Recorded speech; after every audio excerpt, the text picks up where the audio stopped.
Hey everyone, how are you? Don't forget to subscribe. I'll start with that. Please subscribe. This video I could probably call Matthew Perry and getting help, or at least don't hurt others. They're now announcing five arrests for Matthew Perry's overdose. One is a doctor, his personal assistant. I guess she shot. I guess it said shot or administered ketamine to him on multiple occasions, not just one time. And I guess she or he, I don't know if it's a she or a he, it just said assistant. In the article I was reading, you may have seen more, it was on People magazine online, but they were saying that gave it to him the day he died. So he went, I guess he played tennis earlier in the day, and that's a time for tennis, right? Tennis. Then I don't know if he took it before he played tennis, and then again after, so I don't really know how that drug works. But then he went out in the hot tub, and he died. He was a young guy. He was young. People say, well, he wasn't that young. He wasn't 20 or 15. But yeah, he was too young to die for something like that. Get hit by a car? Yeah. Get cancer? Yeah. Leukemia? Yeah. Maybe those are going to be fatal. Hopefully not. Hopefully no one gets those. I mean, hopefully you don't get that. I hope I don't get that. I hope I don't get hit by a car or a truck or a train. But someone administered that to him. So was it a situation where he couldn't do it himself? I think about Michael Jackson, John Belushi. I guess his dealer, girlfriend, whatever, was helping him administer a shot of a hot. It was considered a hot shot, I guess, what it was, and he ended up dying. So my thing is now, I just kind of want to address this. If you have a friend that people always say, please reach out if you need help, please get help. But I think what you almost have to do is, instead of helping someone use drugs, get drugs, use alcohol, whatever it is that they have an issue with, instead of doing that, what if you pick up the phone and you call someone for that person? Because you may not be that person, but you may be someone that knows that person. Now, I met Matthew Perry only one time. I worked with him on the film Scrubs, the TV show Scrubs. And I've met a lot of very famous people, including presidents, a couple of presidents, yeah. I've met big-time singers, famous bands, famous singers, some of the groups that we grew up in the 1970s, and here I am with them. Famous actors that you see on television and movies, models that were professional supermodels. And some people stand out for the good, and some people stand out for the bad. If they treat me bad, I will remember them very, very well. I remember every time I'm on set, of course, probably going back to when I first started. If I think about it hard enough, I'll remember. So do you remember when we worked on this? I go, oh, I do. It might be one of those. But if I just go, oh, I do, that means it was just someone, it's a job. I came in and did my job. The others came in and did their job. Nothing really stood out.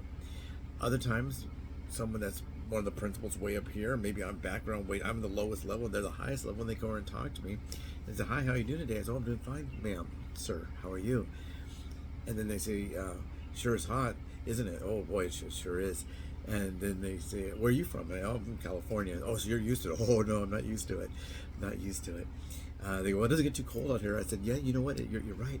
But when I was in the military, and then we would teach shooting, and we'd take the target legs and we'd cut up the target legs and put them in these big barrels, and we'd set them on fire so we could have heat. So you warm your hands when you're out of the firing range.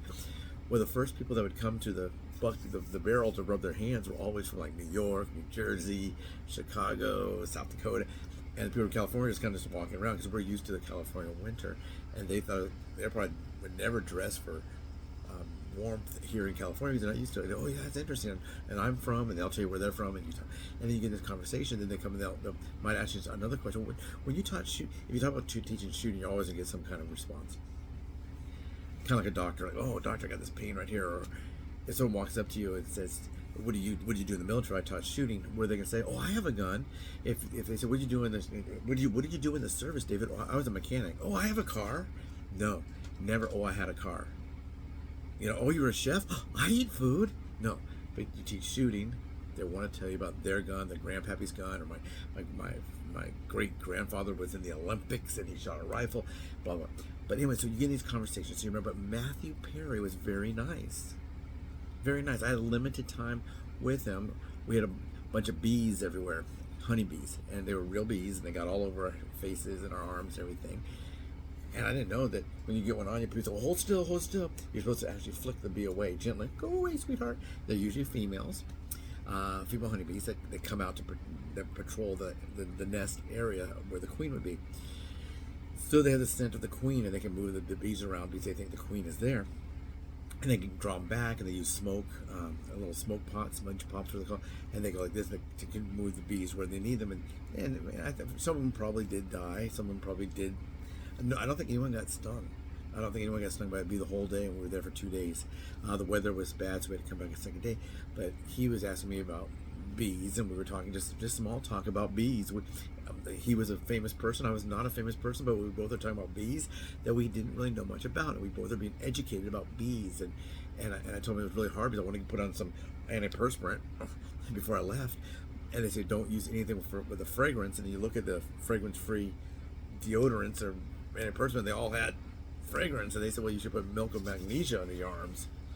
We never heard of that. And we both have done, what's milk of magnesia for? Is it a laxative? Is it for helping your tum-tum? Weird. But he was very, very nice, and he's not here anymore.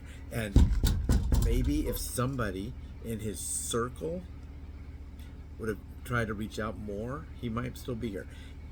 They always say an addict or a drunk won't get help until they want help. Well, maybe they need help to get help.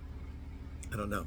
So instead of injecting drugs into someone's arm because you want to be helpful because they can't do it themselves, or they're already passed out because they've used drugs, and you want to give them, and then they want you to give them some more drugs, and they're in and out of conscious. Give me some more, or maybe don't.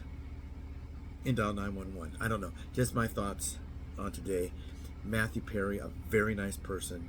Matthew Perry, no longer here, and maybe he would be if somebody had said, Matthew, can I help you with something?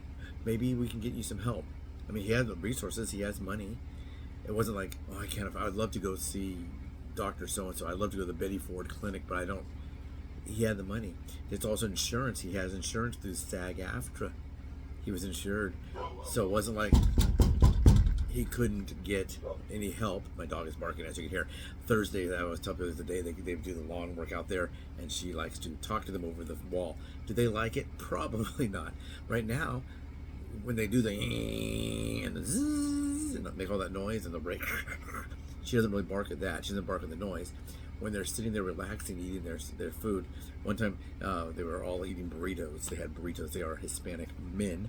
All of them are men, and all of them are Hispanic, and all of them are eating burritos. And he said that I think she wants to eat the burrito.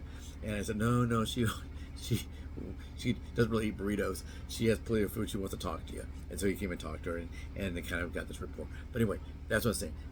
Subscribe, like, share. Please share with others the ability that we can perhaps make a difference by making that phone call. Maybe you're going to be in a situation for that.